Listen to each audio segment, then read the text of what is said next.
emphasize what Iris says. Ang sabi niya, he quoted in Galatians chapter 6, verse 7. And he said, a man reaps what he sow. And he said, even when you gave up everything away, God made it sure it come back to you.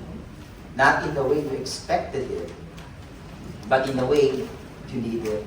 Napakaganda po nung katotohanan na yun na kung ano ang ating itinanim, ito rin po yung ating aanihin. At ang napakabuti sa Panginoon, hindi lamang po yung saktong sukat ng aking itinanim o ng ating tinanim, kundi laging higit pa doon sa ating kayang itanim. Amen? Pwede po ba natin palakpakan ng Diyos?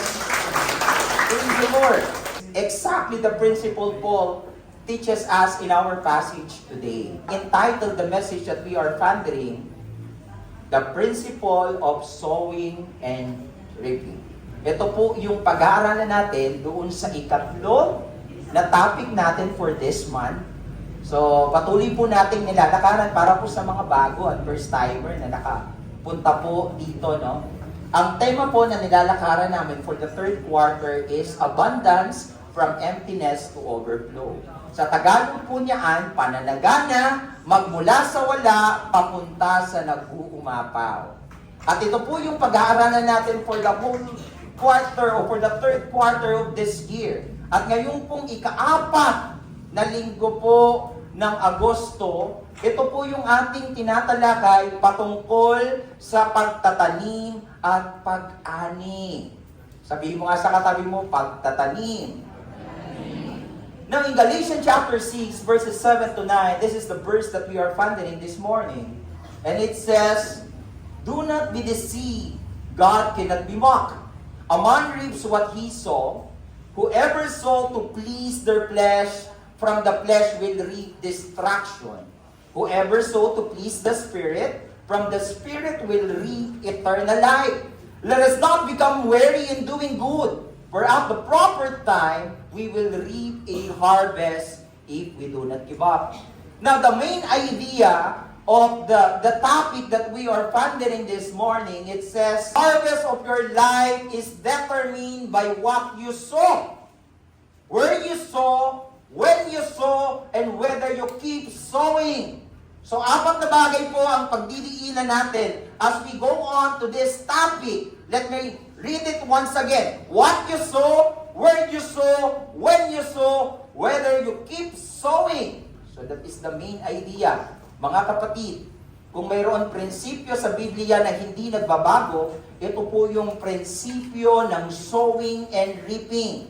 Sa Tagalog po, ang paghahasik at pag-ani. Every farmer knows this truth. Kung ano ang itinanim mo, iyon din ang aanihin. If you plant corn, you harvest corn.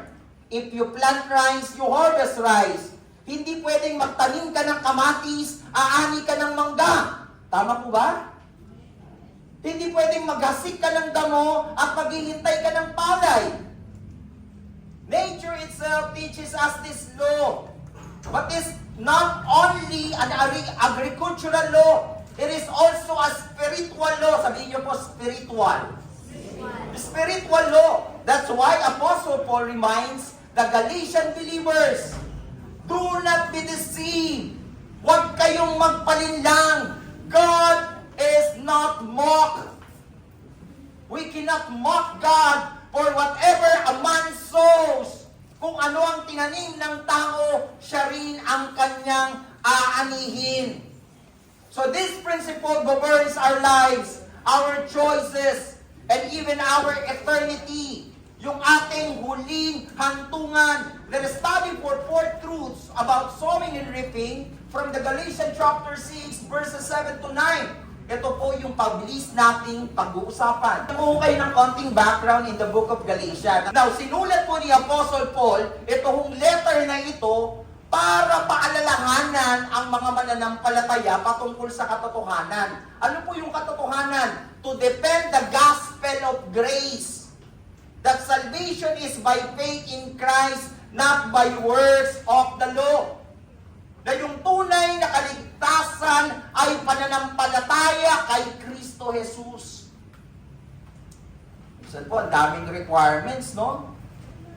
Para lamang tayo maligtas, gawin mo to, lumakad ka ng nakaluhod sa simbahan, magpenitensya ka, magpapako ka, magpadugo ka, o pahirapan mo yung sarili mo para mapatawad ka ng Diyos. And those practices, the Bible tell us, walang bilang yun sa iyong kaligtasan. Ang kailangan mo lamang maniwala at manampalataya kay Kristo Jesus. And that talks about His grace. Ito yung pinapaalala ni Apostle Paul sa mga taga-Galatians. So pag binasa po natin yung chapter na pag-aaralan po natin in chapter 6, this verse are in Paul final exhortation. Ito na po yung huling exhortation ni Apostle Paul. After teaching about freedom in Christ, Galatians chapter 5, patungkol yun doon, the fruit of the Spirit, pinag-usapan din ni Apostle Paul yung patungkol doon, bearing once another burden. Ibig sabihin, pag may problema kang kapatid, karamay mo ako. Yun yung sinasabi ni Apostle Paul. Paalala niya, tapos ito na yung huling exhortation niya. At sabi ni Apostle Paul, pinaalala niya doon yung patungkol sa spiritual law. Kung merong moral law, merong man's law, merong spiritual law. At ito po yung pag-aaralan natin. Ano po yung spiritual law na tinatawag? Yung spiritual law po, ito po yung you reap what you sow. So this principle comes from everyday farming in Galatia. In Greek or Galatia. Ito po yung practices nila. Yung mga taong nandoon, ang kinabubuhay po nila pagtatanim. So yung mga tao doon, so agricultural. Di ba? Agrarian. Mga farmers po yung nakatira doon. So yung illustration po ni Apostle Paul, he knew that sowing and reaping was a natural, unbreakable law for them. Kasi nga mga ano yung tawag doon? Agrarian. Di ba? Mga farmers. Kaya para sa kanila, malaki po yung impact patungkol doon sa pagtatanim. Now, Paul uses this familiar picture to show that the same is true in spiritually or true spiritually.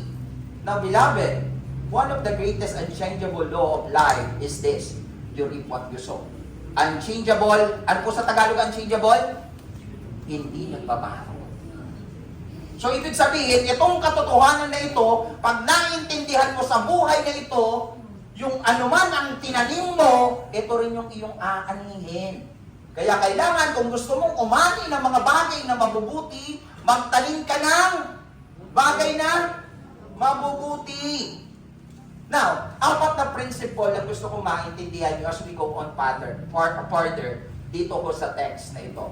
Number 1, the principle of sowing and reaping. Sabi ng verses 7, let me repeat once again. Sabi po ng verses 7, do not be deceived, God cannot be mocked. A man reaps what he sow.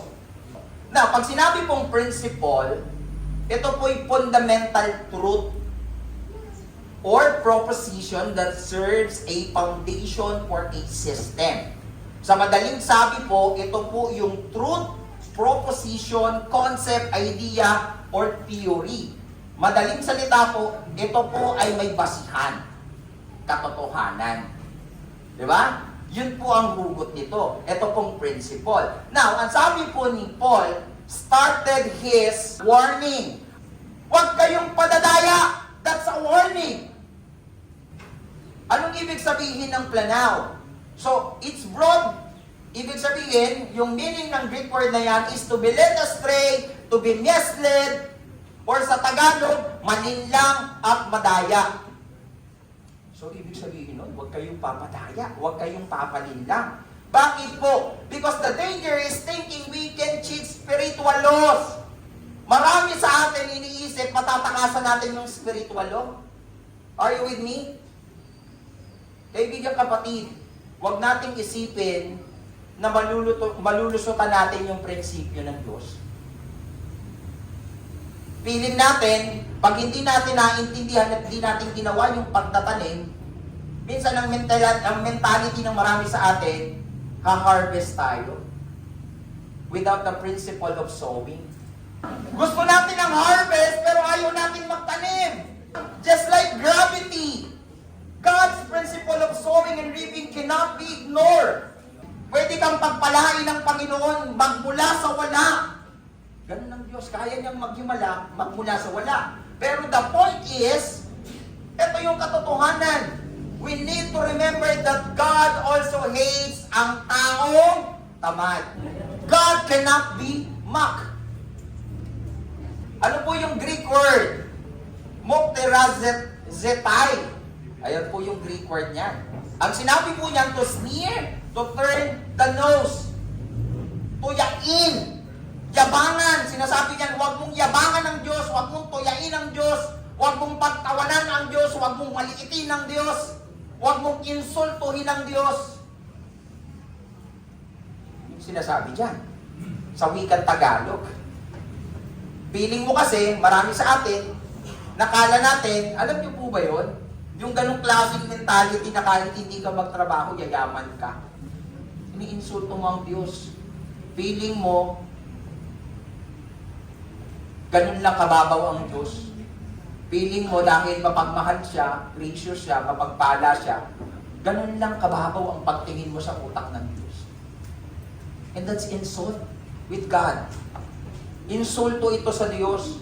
People may try to laugh at God, but they cannot escape His justice. Maaaring tinatawanan mo ngayon ang Diyos. Mag-gracious naman yan. Pag nagkasala ako ngayon, lapit lang ako sa Kanya, pray lang uli ako, mahal na uli ako ng Diyos. Paulit-ulit, nahuhulog sa parehas na kasalanan, kamalian. Mabahal naman ako ng Diyos eh. Gracious naman siya, mapagmahal naman siya, mapagpatawad naman siya eh. Naaring ganun mo, pinagtatawanan ng Diyos, kaibigan, kapatid. But you know what? In His perfect time, you will face His justice. Hindi natin pwedeng lokohin o gawing biro ang Diyos. This means, every seed we plant with our actions, our words, and attitude will eventually bring a harvest. Ano ang lumalabas sa iyong bibig? Ano ang lumalabas sa iyong pagkilos? Anong lumalabas sa iyong ugali? Ang katotohanan po, eventually, you will reap a harvest. Paano mo ginagamit yung mga bagay na yan? Sa kabutihan o sa pananakit? Lahat ng binhi na itinanim natin sa buhay, salita, gawa, ugali, tiyak na babalik bilang ani. Yun po yung katotohanan. Tiyak na babalik bilang ani. Book of Job chapter 4 verses 8. Sabi niya kung diyan, as I have observed those who plow evil and those who sow trouble in it. Kita niyo yung observation ni Job. Nakita niya yung mga taong nagtanim ng kasamaan. Alam mo yung nirip nila? Ang sabi diyan, anong nirip nila? Trouble. Ang tanim ng kasamaan, kaguluhan yung inani. Kasunod, ang sabi ng Proverbs 22:8, whoever sow injustice, reaps calamity. Yung mga injustice people, yung mapanglamang, magulang, hindi tata sumatol, ano yun? Calamity yung aanihin. And the rod they wield in fury will be broken. 2 Corinthians chapter 9 verses 6. Remember this. Whoever sows sparingly will also reap sparingly. Madalas natin gamitin to. Whoever sows generously will also reap generously. Alam niyo po yan, yung katotohanan na yan, kung konti yung tinanim, konti din yung aanihin. Kung pananagana, kung marami ang itinanim, marami din ang aanihin. Hindi ka na nga nagtanim, gusto mo pang umani. Diba? Yes, laging higit ang ani kesa sa itinanim. Naniniwala pa kayo doon? Kaibigan, if you plant a mango seed, you will not harvest apple. Tama po ba? Mangga tinanim mo, tapos gusto mo ang anihin, apple. Sana apple yung tinanim mo, para apple yung anihin mo. If you plant laziness, you reap poverty. Masakit ha? Kung itinanim mo katamaran, aanihin mo, maghihirap. Bakit? Kasi tinanim mo katamaran eh. That's the law. That's the principle na gustong maintindihan na Diyos para sa atin. If you plant kindness, you reap favor. Number 1, your future harvest depends on your present seed. Alam niyo ito? Yung future na ina-harvest mo, nakadepende siya. Di ba? Yung tinanim mo ngayon, yung aanihin mo nakadepende dun sa tinanim mo ngayon. Kaya ngayon, palitan mo na yung mga tinatanim mo. Kung hindi yan tingin mo magbubunga ng isang bagay na mabuti, tanggalin mo na yan. Ikalawang bagay, the 2 fields of sowing.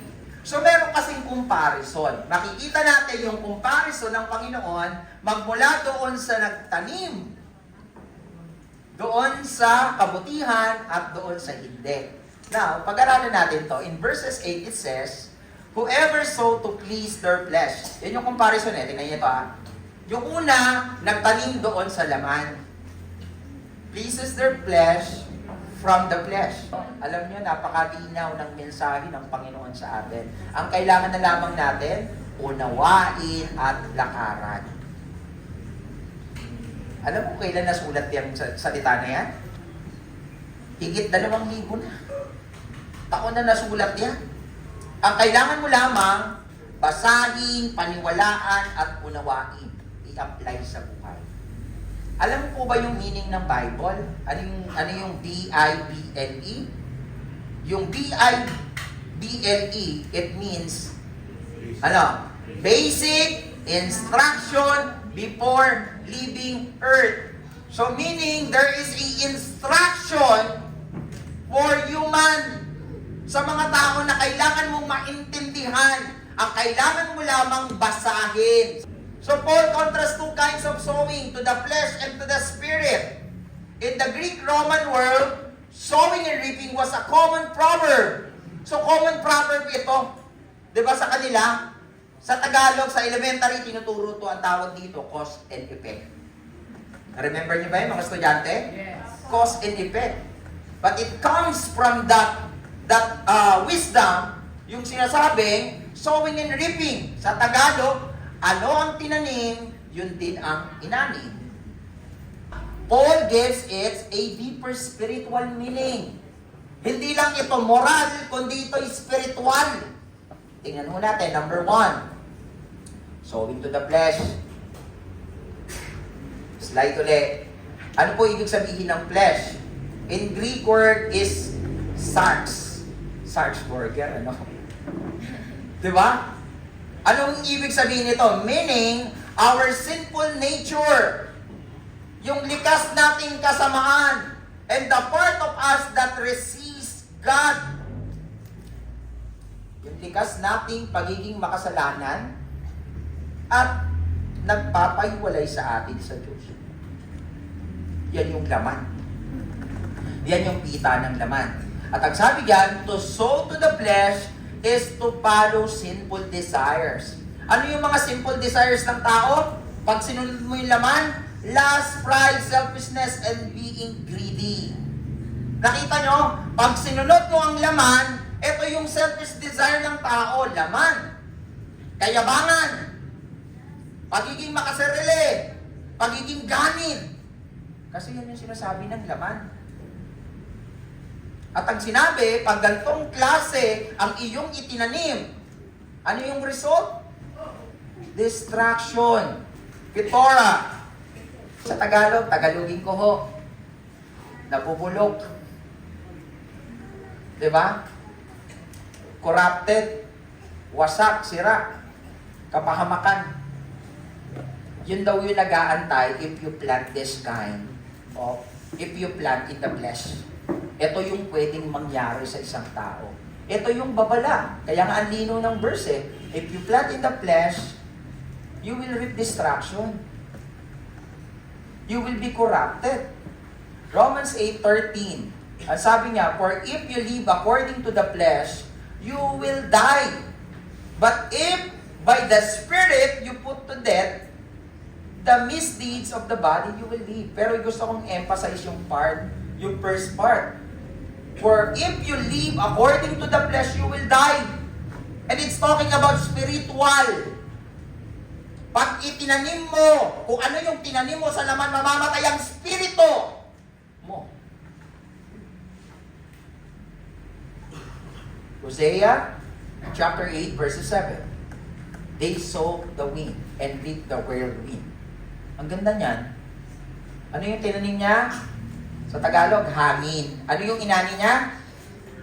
Ipo-ipo. Diba?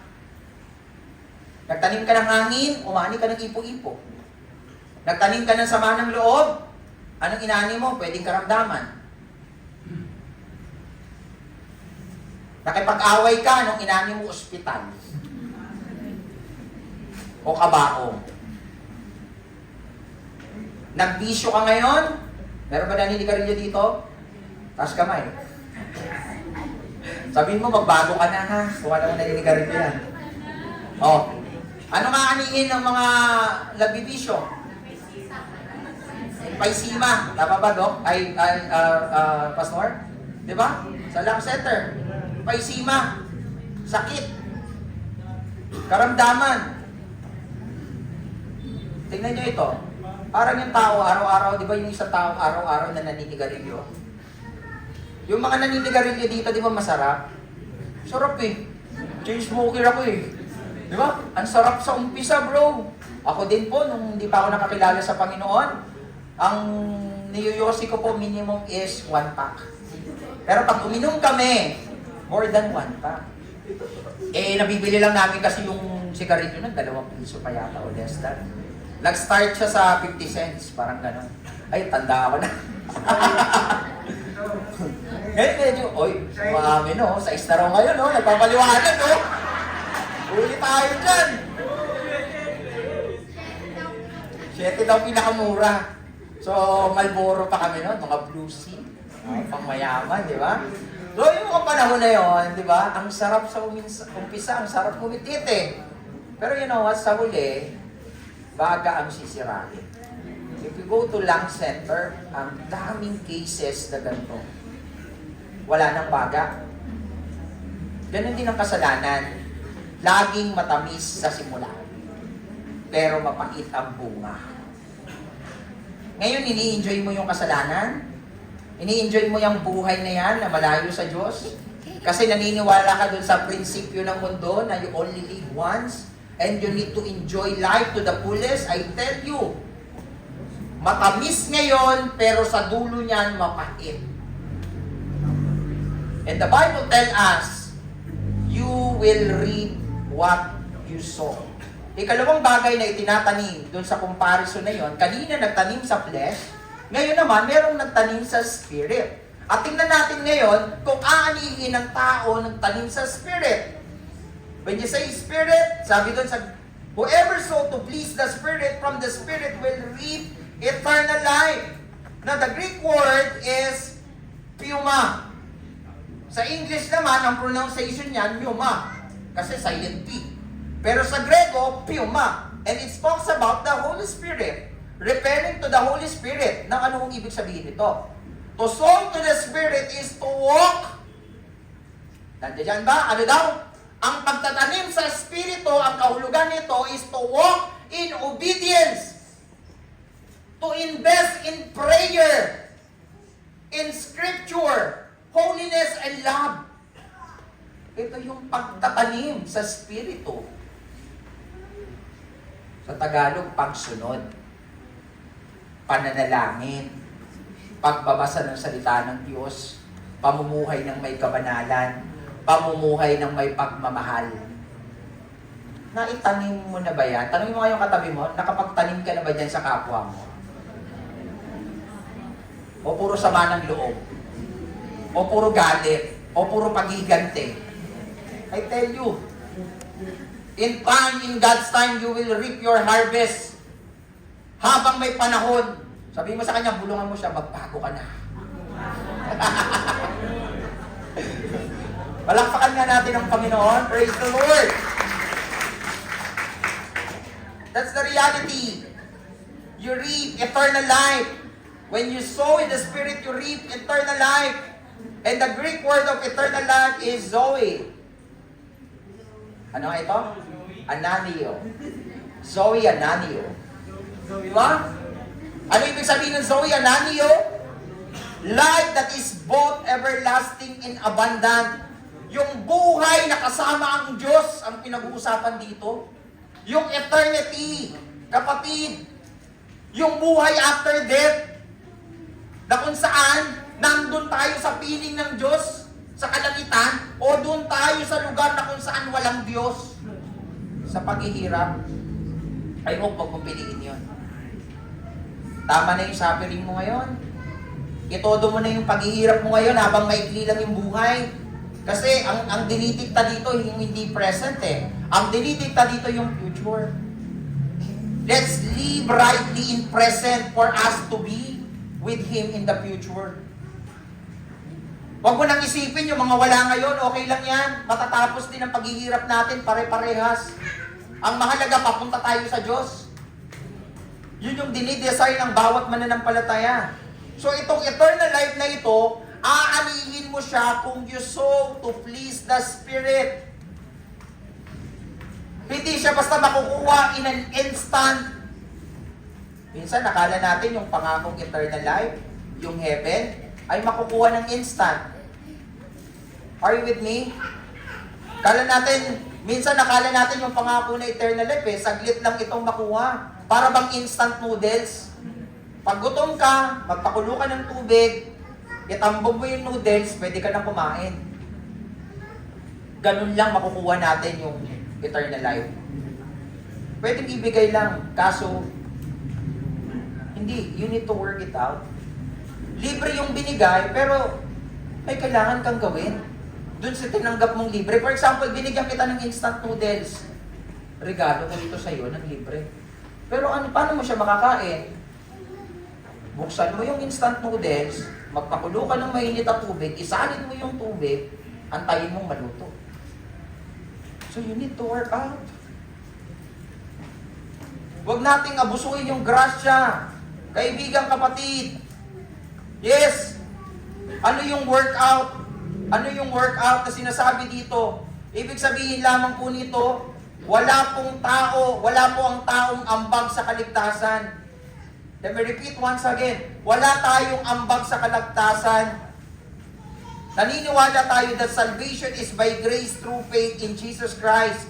Meaning it is a free gift from God. Pero, we must work out our salvation. Ayun po ang sabi ng verse in Philippians chapter 2 verses 12 to 13. Work out your own salvation with fear and trembling. For it is God who works in you both to will and to do of His good pleasure. Let me repeat once again. It does not mean we earn salvation. Work for means we earn salvation. Dahil mabait ka, inani mo yung kaligtasan, hindi po. Instead, it means that since we are saved, we must live it out daily. In obedience, holiness, and surrender your life to the Lord. Tingnan niyo ito. Ayun yung difference. Baka kasi bakot niyo ako.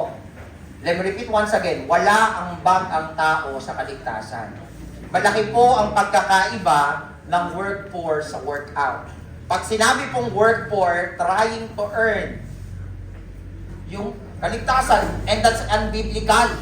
Are you with me? That's unbiblical. Pero pag sinabing workout, letting what God has done inside show outside through our life.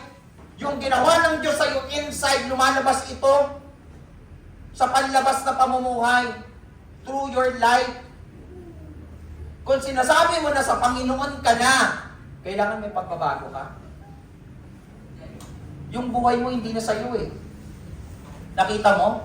Pero kung lalabas ka dito, ikaw pa rin yung dating tao na basagulero, ikaw pa rin yung dating tao na adik, ikaw pa rin yung dating taong pasaway.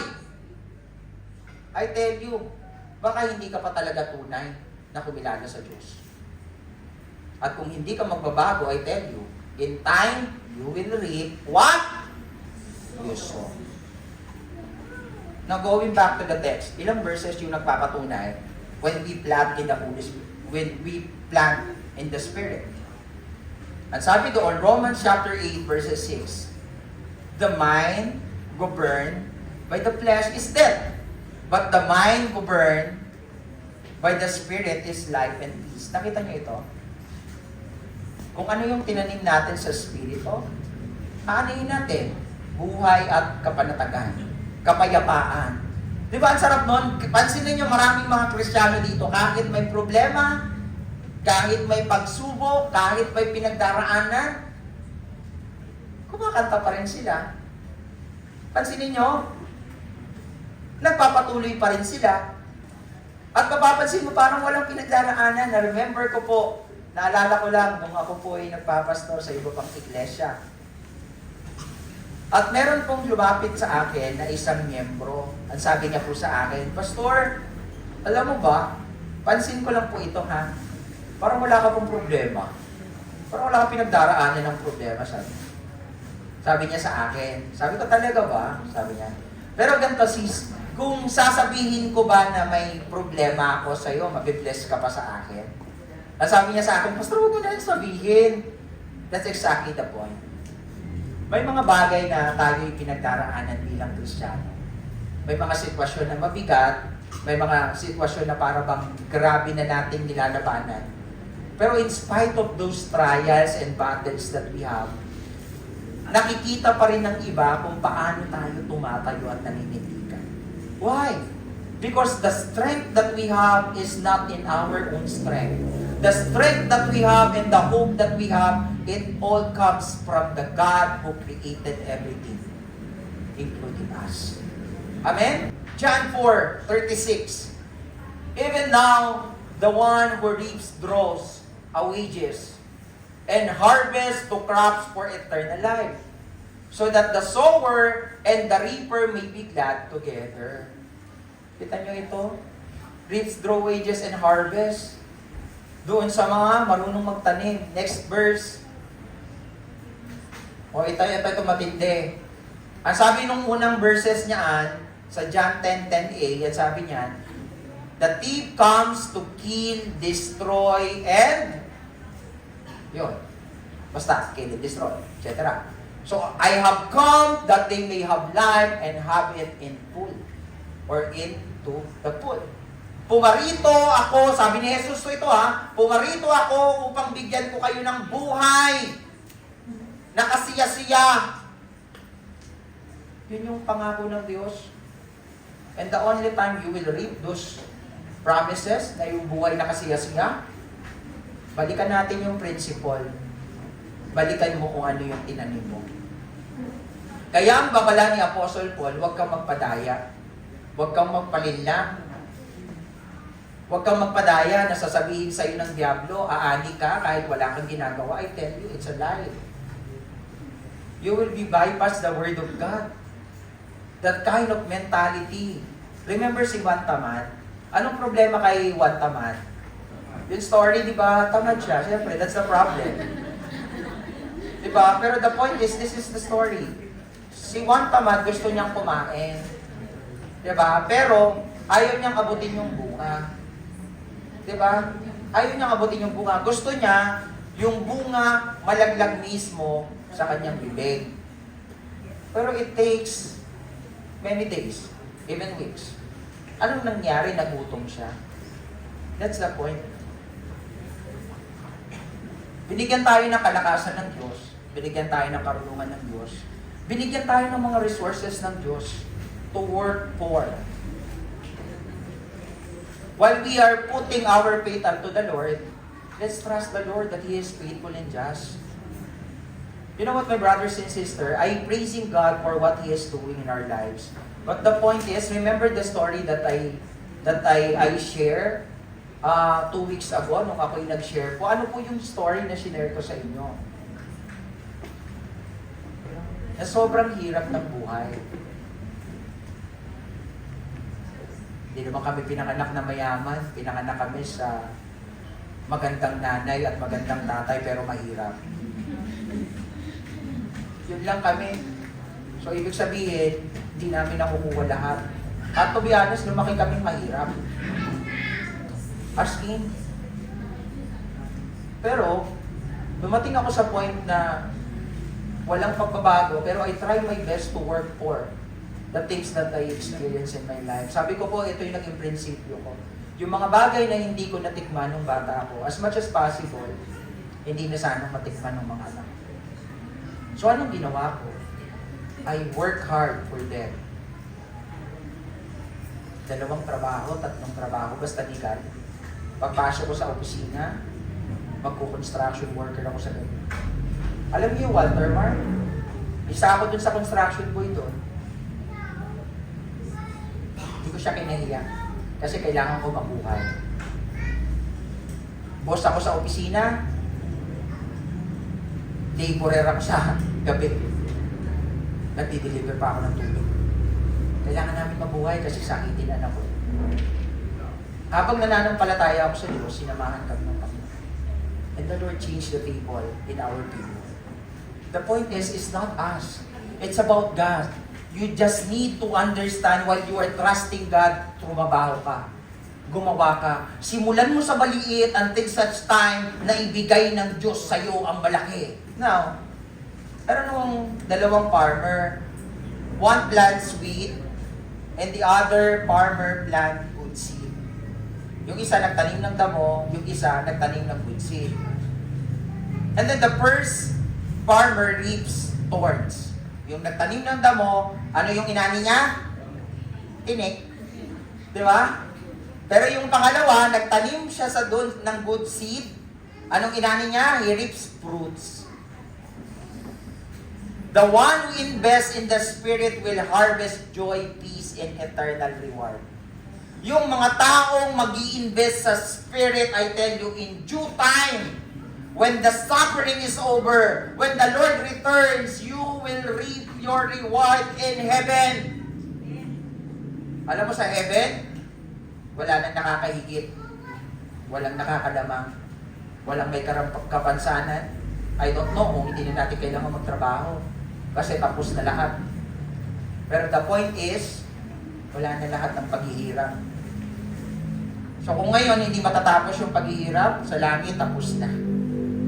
At alam mo yung i-desire ng isang Kristiyano, makapasok tayo doon. Maikli lang ng buhay. Tandaan nyo ito. Mamuhay ka man ng 70 years, 75 years sa mundong ito. Maikli lang yon. Kasi yung pinag-uusapan sa Biblia, eternal. Habang buhay. Wala nang katapusan. At magdidikta ito, kasama ko ba ang Diyos o doon ako sa itinatawag na impyerno? Kung babasurahin mo yung 70 years mo dito sa lupa, aanihin mo yung impyerno. At sa impyerno, di ka na makakatawa. Sa impyerno, walang second chance. Sa impyerno, walang mercy. Sa impyerno, wala nang grace. Lord, sorry na po. Mabago na po ako eh. Dito may second chance pa. Lokohin mo yung kapwa mo, may second chance. Now, ano yung application? The application of the point number 2, every day, you and I are sowing into one of these 2 fields. Which field are you planting it today? Lahat po tayo nagtatanim sa 2 bagay na ito. Ang tanong, saan ka nagtatanim? Now, at leads us to point number 3, the historical. Balikan natin yung story. Ito pong mga taga-Galatia na ito, we are being tempted to sow in the flesh by returning to legalism and selfishness. Bakit po? Kasi yung mga Kristiyano kuno, pinipressure yung mga bata sa papaanong paraan. Diba? Sa mga maling practices. Sa mga maling practices, dapat pumasok ka sa simbahan na kaluhod para mapatawad ka ng Diyos. Dapat manalangin ka ng 10 beses na Aba Maria. Dapat gigising ka ng gantong oras at gagawin mo itong tuloy-tuloy. Dapat mag-aalay ka ng kandila sa buong may kapal ng gantong oras. So yun yung mga problem nila. May pressure! Ngayon, ang paalala ni Apostle Paul sa kanila, urge them, instead to walk in the Spirit, persevere in doing good. Walk in the Spirit and persevere of doing good. Huwag kayong mapagod, mga kapatid. Yes, may pressure ang buhay. Pero hindi dahilan ang pressure para umayaw. I tell you, whatever the reason that you have, even it's valid, I tell you, huwag mong hayaan na yan ang maging dahilan para umayaw. Ang Kristiyano ay hindi sumusuko. Kahit duguan, kahit nahihirapan, nagpapatuloy. So, ito yung pinamamanhik ni Apostol Pablo. Huwag kayong mapagod, huwag kayong manghina. Instead, to walk in the Spirit and persevere in doing good. Kasi yung struggle is real. And that leads us to point number 3. Ano po yun? The patient in sowing and reaping. Tingnan mo nga yung katabi mo kung may plasensya pa yan. O gigil na yan. All continuous. Ano yung continuous niya? Let us not become weary. Kita nyo? Ano yung Greek word ng weary? Ekakayo. Ayan. Yung Greek word ng weary is ekikayo. Ano sa English yon? To faint or lose heart. Sa Tagalog, ito yung ibig sabihin nito na wala ng gana, pinanghinaan ng kalooban. So anong paalala ni Apostle Paul? Ang paalala ni Apostle Paul knows that sowing to the Spirit is not easy. Sometimes after doing good, it feels like nothing changes.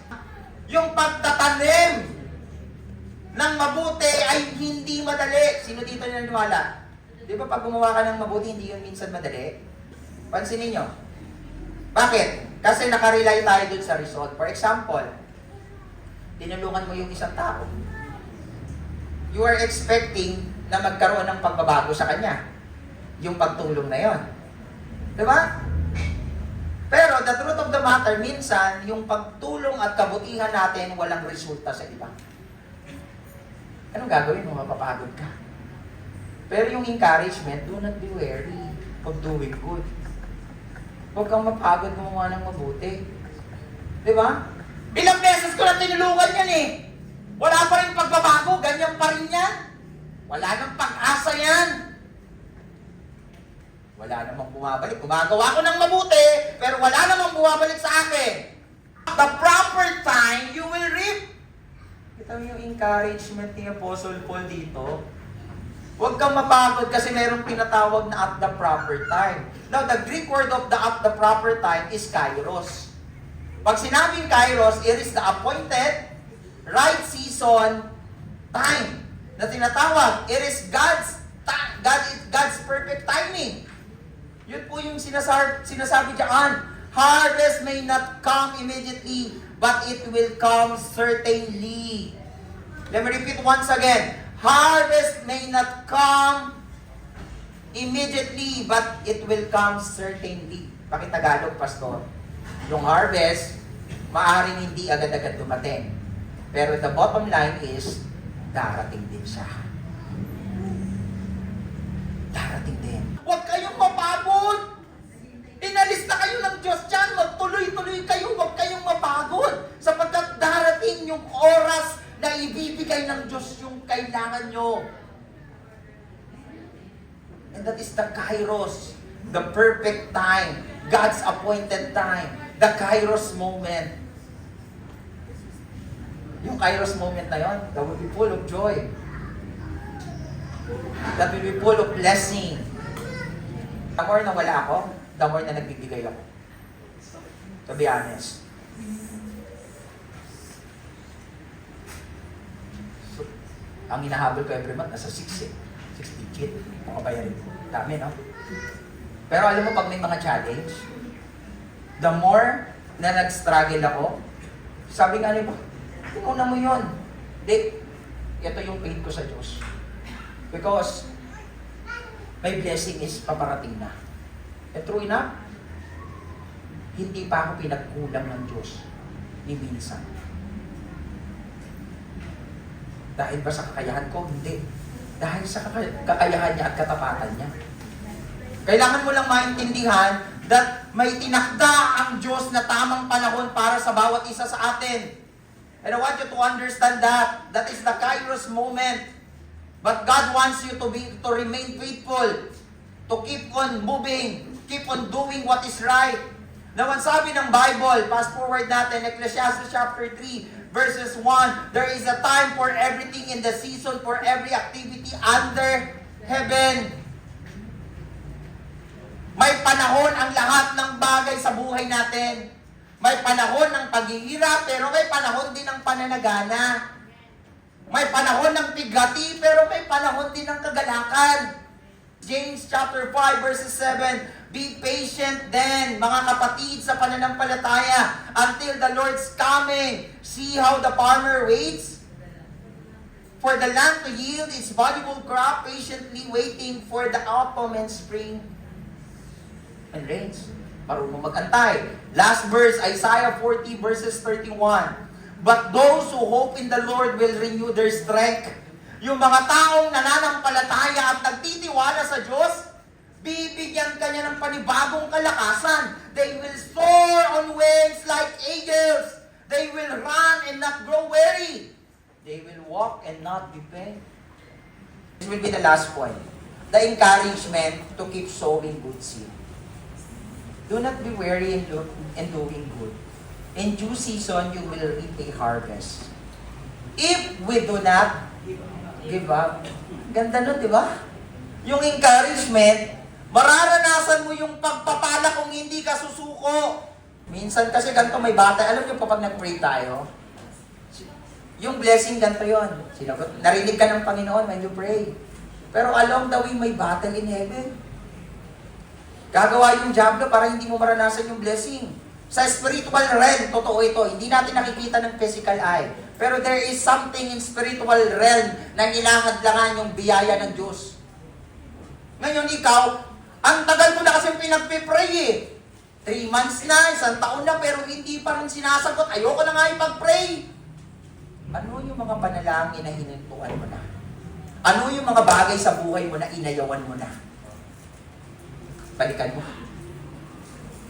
Baka dun sa malapit ka ng sagutin, puminto ka pa. Baka dun sa malapit mo ng mahawakan, nawalan ka pa ng gana. Baka doon sana sa iyo, aabot na sa iyo, akala mo hindi. And I want you to go back to that prayer. I pray na i-remind sa iyo ng Lord yung prayer na yon. At panghawakan mong muli. Now the encouragement, alam mo kaibigan, yes, maybe you have a lot of reason to get tired. Marami tayong dahilan. Tanungin ko kayo, meron kang dahilan na para hindi na magpatuloy. Marami tayong dahilan. But I want you to know that there is a lot of reason to keep doing. Kung meron kang dahilan para huminto, pero mas marami pa rin dahilan para magpatuloy. I want you to understand that. I want you to hold on to that. Listen, church. The only way to miss the harvest is to quit sowing. Ang tanging paraan para hindi ka makaani, alam mo yung tanging paraan para hindi ka umani ngayon? Tumigil ka sa pagtatanim.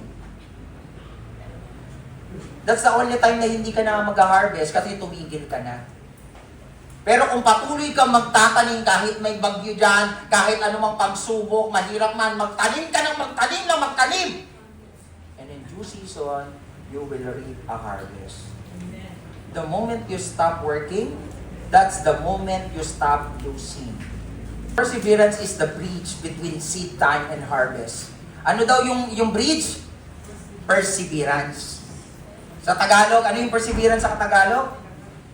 Katyagaan, kasigasigan,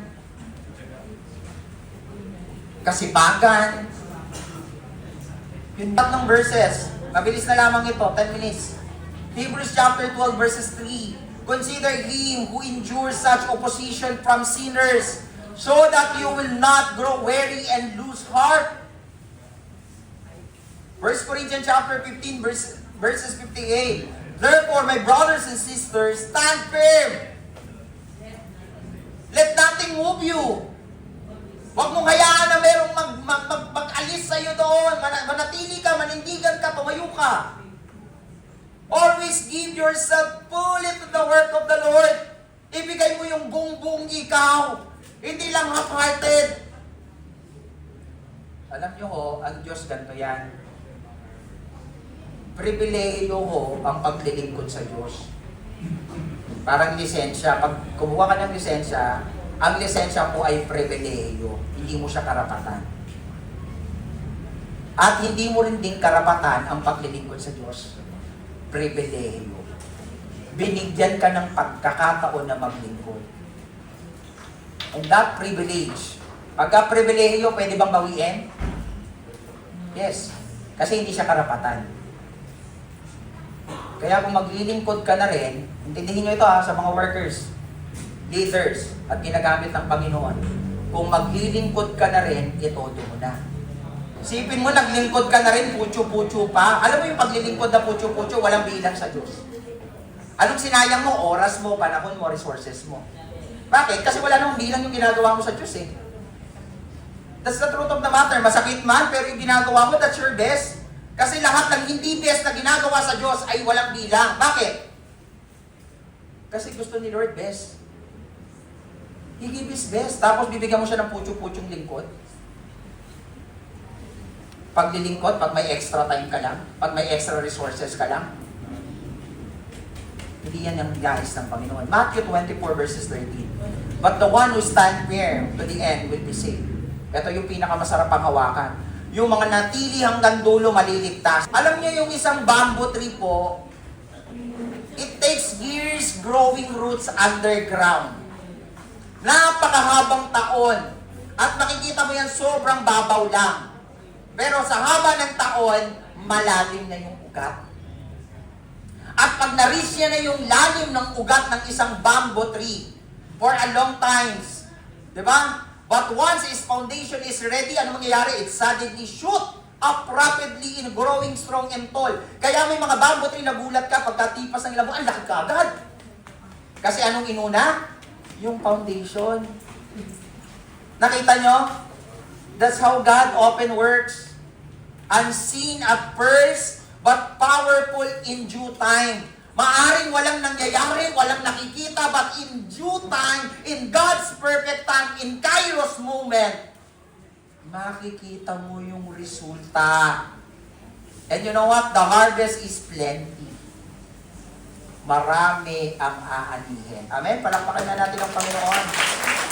Now, don't stop sowing prayers. Don't stop sowing love. Don't stop sowing generosity. Huwag kang maging kuripot kahit mahirap ka. Huwag kang tumigil magmahal kahit broken-hearted ka. Huwag kang tumigil manalangin kahit may problema ka.